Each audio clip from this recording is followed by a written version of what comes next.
윤곽수술은 효과를 보실 수 있는 사람을 잘 선택을 한다면 정말 드라마틱한 효과를 볼 수 있는 이제 그런 수술이라고 생각을 하고, 저는 사실 이제 눈, 코, 윤곽수술 중에 꼭 필요한 걸 하나를 해야 된다 그러면은, 안녕하세요. 오늘의 나닥은 나다. 성형외과 전문의 김영준 원장입니다.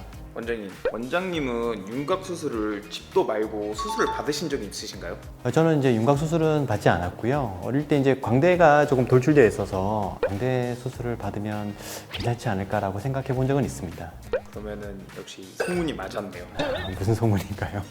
안과 의사는 절대 라섹 안 한다는 말이 있잖아요. 그래서 이 말과 같이 성형외과 의사는 윤곽 수술을 안 한다라는 말이 있거든요. 원장님 때문에 방금 그 소문을 확인을 했는데, 원장님들은 윤곽 수술이 위험해서 안 하시나요? 아니면 무서워서 안 하시나요? 사실 뭐 위험해서 안 하는 건 아니고요. 무서워서도 아니고 그냥 어떻게 하다 보니까 많이 이제 신경을 안 쓰게 되더라고요. 성형외과 의사라고 뭐 윤곽 수술을 안 받는 건 아니고요. 본인이 이제 그 부분이 컴플렉스고 개선을 원한다면 얼마든지 받을 거라고 저는 생각됩니다. 그러면 만약에 원장님 가족분들 중에서 윤곽 수술을 만약에 누가 해달라고 하신다면 원장님은 해주신다? 안 해주신다?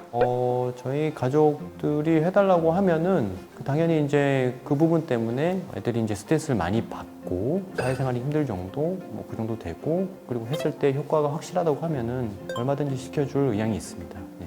그러면 원장님이 생각하시는 윤곽 수술의 매력은 뭘까요? 윤곽 수술은 효과를 보실 수 있는 사람을 잘 선택을 한다면 정말 드라마틱한 효과를 볼 수 있는 이제 그런 수술이라고 생각을 하고, 그게 정말 이제 매력이라고 생각하거든요. 광대가 크신 분이라든지 사각턱이 정말 크신 분들이라든지 아니면 무턱이 심하신 분들이라든지 뭐 턱이 크신 분들이라든지 이런 분들에 있어서 딱 수술해서 드라마틱하게 바뀌는 경우들이 너무 많기 때문에 이런 부분이 이제 매력적이라고 이제 생각이 되고요.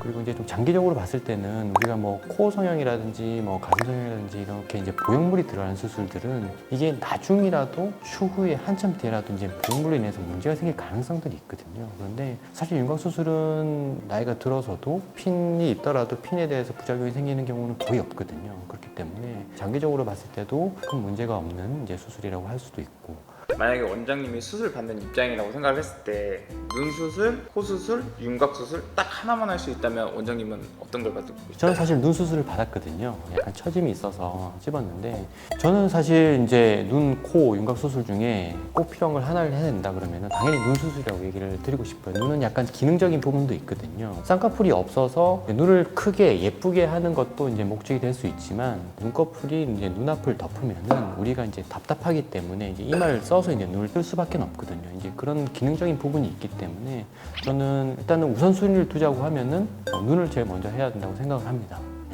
원장님들도 이렇게 가끔 만나시면 서로 이렇게 얼평을 하시나요? 본인 분야에 대해서? 성향에 따라서 이제 좀 틀리긴 한데요. 성형외과 의사들 중에서도 약간 이제 점잖으신 분들도 많이 있고 좀 까불까불하신 분들도 있고요. 약간 거침없이 막 내뱉으시는 분들도 있고 이제 그런데, 저는 사실 뭐 남에 대해서 얼굴 평가나 이런 거는 거의 잘 안 하거든요. 기분 나빠할 수도 있는 부분이고, 그래서 본인이 뭐 물어보면 거기에 대해서는 얼마든지 대답을 해드릴 수 있지만, 뭐 얘기를 꺼내지도 않았는지 너는 왜 눈이 왜 그래? 코가 왜 그래? 뭐 수술 좀 해야겠는데 이런 얘기는 절대 하지 않죠. 뭔가 직업병 느낌으로 속으로는 뭔가 네네, 맞습니다. 속으로는 사실은 이제 막 지하철 타고 가거나 이렇게 이제 앉아있는 분들 보면서 저분은 뭘 하셔야겠는데 뭐 이런 얘기는 이런 생각을 많이 하죠. 네, 많이 생각을 하는데 그 뭐 생각을 하는 거랑 뭐 입 밖으로 내뱉는 거랑은 완전 다른 거니까요. 네네. 윤곽 3종 중에서 좀 제일 난이도가 높은 수술을 뽑으려면 이게 사실 이제 윤곽 수술이라는 게 익숙해지면 사실 뭐 크게 어려울 건 없는 수술이긴 하거든요.